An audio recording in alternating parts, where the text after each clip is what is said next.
প্রিয় শিক্ষার্থীরা, আশা করছি তোমরা ভালো আছো। তাহকিকের দ্বিতীয় পর্বের ক্লাসে তোমাদেরকে স্বাগতম। তো প্রথম পর্বের ক্লাস যারা করেছো তারা মাঝি সিগা আশা করছি একদম ক্লিয়ার। মাঝি সিগা থেকে কীভাবে সিগাগুলো নির্ণয় করতে হয় তোমরা ভালো করেই পারবা। এখন আমি মুজাররদ সিগা নিয়ে আলোচনা করব। তো মুজাররদ সিগাগুলো তো তোমরা শিখে আসছো, ক্লাস 4-5 থেকে নিয়ে আলিম পর্যন্ত শিখে আসতেছো। তো মুজাররদ সিগাগুলো ভালোভাবে জানো। তো মাঝি সিগাতে যেরকম বলছিলাম তোমরা 14টি একসাথে পড়ছিলা, এখন আলাদা আলাদা শিখতে হবে। মুজাররদ সিগার ক্ষেত্রে সেম, ওয়াহেদেরটা আলাদা করে শিখতে হবে, তাসনিয়াতটা আলাদা করে শিখতে হবে, জামারটা আলাদা করে শিখতে হবে। তো তোমার প্রথম কাজ হচ্ছে এই ভিডিওটি দেখার সময় খাতা কলম নিয়ে এগুলো নোট করে ফেলা, ওয়াহেদ তাসনিয়া জামা এভাবে করে। এরপর নোট করার পর এগুলো একদম থ্রুলি শিখে ফেলা। অর্থাৎ ওয়াহেদের শিখাগুলো কীরকম, ইয়াফ আলু তাফ আলু তাফ আলু তাফ আলিনা আফালু, ইয়াফ আলু তাফ আলু তাফ আলু তাফ আলিনা আফালু। অর্থাৎ এরকম করে ওয়াহেদের শিখাগুলো শিখে ফেলা। এরপর আসবে তাসনিয়া শিখাগুলো সেমভাবে শিখে ফেলবা। ইয়াফ আলানে তাফ আলানে তাফ আলানে তাফ আলানে, তাসনিয়া সিগাগুলো একদম ইজি, একদম সহজ। তারপর জামা সিগাগুলো সেমভাবে শিখে ফেলবা। ইয়া ফালো না ইয়া ফালনা, তা ফালো না তা ফালনা, না ফালো। এভাবে করে যখন শেখা হয়ে যাবে তখন তুমি সিগাগুলো ইজিলি বের করতে পারবা।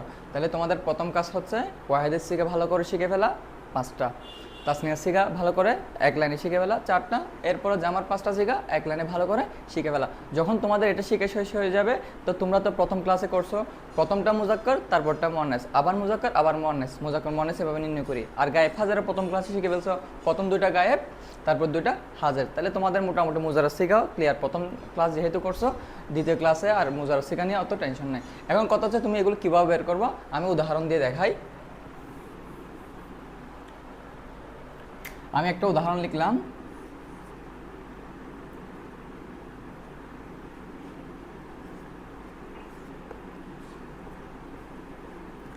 ইউমিনুনা, ঠিক আছে। এখন এটা তাহাকিকে যখন আসছে তোমাদেরকে সর্বপ্রথম কি লাগবে, তুমি তো এটা চিনতেই পারতেছো এটা একটা মুজাররদ সিগা, ঠিক আছে। এখন কোন সিগা সেটা কীভাবে নির্ণয় করবা, আমি তোমাদেরকে বললাম না ওয়াহেদ তাসনিয়া জামাগুলো শিখে ফেলার জন্য। তো তুমি যখন জামার সিগাগুলো শিখে ফেলছো তুমি তো ধরে ফেলতে পারছো যে কী সিগা, ইউমিনুনা, এটা জামার সিগা। এই যে ইয়া দিয়ে শুরু হচ্ছে, ওয়ানুন দিয়ে শেষ হচ্ছে, তাহলে এটা জামার সিগা। তাহলে এটা শুরুতে তুমি ধরে নিতে পারছো এটা কিসের সিগা, জামা। তাহলে আমরা লিখবো কি জামা, এটা হচ্ছে জামার সিগা। এখন জামা মুজাক্কর নাকি মুয়ান্নাস, আমি বলছিলাম প্রথম 2টা হলে মুজাক্কর তারপর 2টা হলে মুয়ান্নাস। এই দেখো ইয়া দিয়ে শুরু হয় প্রথম 2টা সিগাতে, শুধু ইয়া দিয়ে শুরু হয় প্রথম 2টা, তো ইয়া দিয়ে থাকলেই সেগুলো কি হবে, মুজাক্কর হবে। তাহলে এটা হচ্ছে মুজাক্কর। আচ্ছা, এটা মুজাক্কর হওয়ার কারণ কি, আমি আবার একটু রিপিট করি, হয়তো আমার মিস্টেক হয়েছে। প্রথমটা মুজাক্কর তারপরটা মুয়ান্নাস। এই দেখো এখানে ইউমিনুনা, ওয়াউনুন, ইয়া দিয়ে শুরু হয়েছে ওয়াউনুন দিয়ে শুরু হয়েছে, সেটা হচ্ছে প্রথম সিগা। প্রথম সিগা থাকলে কি বলছিলাম, জামার প্রথম সিগাটা মুজাক্কর হয়। এরপর হচ্ছে হাজার বা গায়েব, হাজার বা গায়েবের ক্ষেত্রে কি বলছিলাম, প্রথম 2টা গায়েব তারপর 2টা হাজার। তো এটা দেখো প্রথম 2টাতে পড়ছে, তাহলে এটা হবে গায়েব। তাহলে জামা মুজাক্কর গায়েব। আশা করছি তোমরা এভাবে জামা মুজাক্কর গায়েবের সিগাগুলো ইজিলি চিনতে পারবা। আমি আরেকটা উদাহরণ দিই।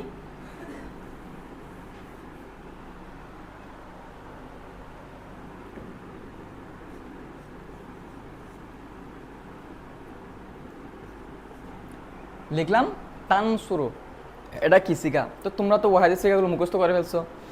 এখন ওয়াহেদের সিগা যেহেতু মুখস্থ করে ফেলছো, তো ওয়াহেদের সিগার ক্ষেত্রে দেখো ইয়াফ আলু তাফ আলু তাফ আলু তাফ আলি না আফালু, তাহলে ওয়াহেদের সিগা যেহেতু মিলছে, এই যে এখানের সাথে তাফ আলু তানসুরু এখানে মিলেছে, তাহলে এটা কি হবে, ওয়াহেদ, ঠিক আছে। এরপর বলছিলাম মুজাক্কর নাকি মুয়ান্নাস, তো আমাদেরকে ধরে নিতে হবে কি, প্রথমটা মুজাক্কর তারপরটা মুয়ান্নাস, মুজাক্কর মুয়ান্নাস। এখন দেখো ইয়া ফালুর ওজনে তো হয় নাই প্রথমটা তাফ আলু, তাহলে এটার ওজন হয়েছে, তাহলে দ্বিতীয়টা হচ্ছে কি মুয়ান্নাস।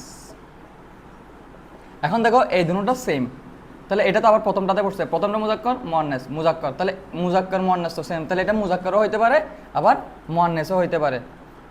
তাহলে এটা মুজাক্কর বা মুয়ান্নাস দুটোটা লিখলাম। এখন কথা হচ্ছে আমরা পরীক্ষার খাতায় মুজাক্কর লিখবো নাকি মুয়ান্নাস লিখবো। তো পরীক্ষার খাতায় লেখার ক্ষেত্রে তুমি খেয়াল রাখবা, তুমি যে পেসেজ থেকে তোমার তাহকিকটা আসছে ওই পেসেজের মধ্যে ওই শব্দটা কি নারীকে নিয়ে বলা হচ্ছে নাকি পুরুষকে নিয়ে বলা হচ্ছে। যদি নারীকে নিয়ে বলা হয়ে থাকে সেটাতে মুয়ান্নাস লিখবা, যদি পুরুষকে নিয়ে বলা হয়ে থাকে সেটাতে মুজাক্কর লিখবা। আমি আপাতত মুজাক্করই লিখলাম,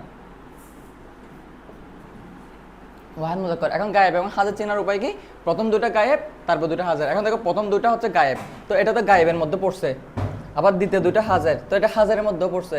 এখন গায়েব লিখবা নাকি হাজার লিখবা, এটা কীভাবে চিনবা, তুমি ওই পেসেজের অনুসারে বুঝতে হবে, এটাও সেম। অর্থাৎ পেসেজের মধ্যে যদি যে ব্যক্তির কথা বলতেছে, অর্থাৎ তাহাকিকটা যেটা আছে ওটা যদি ওই ব্যক্তিটা যদি হাজির থাকে, উপস্থিত থাকে ওই প্যাসেজের মধ্যে, তখন হবে হাজির। আর যদি অনুপস্থিত থাকে, অনুপস্থিত কারো কথা বলে থাকে, তাহলে ওইটা হবে গায়েব। তাহলে আমি এটা আপাতত হাজিরই লিখলাম। প্যাসেজের ক্ষেত্রে বেশিরভাগই কী থাকে? হাজির থাকে। আশা করছি তোমরা বুঝতে পেরেছো। এখানে তাহাকিকের সিগা নির্ণয় করার জন্য ওয়াহিদ মুজাক্কার গায়েব, তাসনিয়া মুজাক্কার গায়েব এগুলো চেনার জন্য সর্বপ্রথম তোমার কাছে হচ্ছে ওয়াহিদের সিগা আলাদা করে মুখস্থ করা, তাসনিয়ার সিগা আলাদা করে মুখস্থ করা, জামার সিগা আলাদা করে মুখস্থ করা। মুখস্থ করার পর প্রথমটা মুজাক্কার মুয়ান্নাস, মুজাক্কার মুয়ান্নাস, প্রথম দুটো গায়েব, তারপর দুটো হাজির।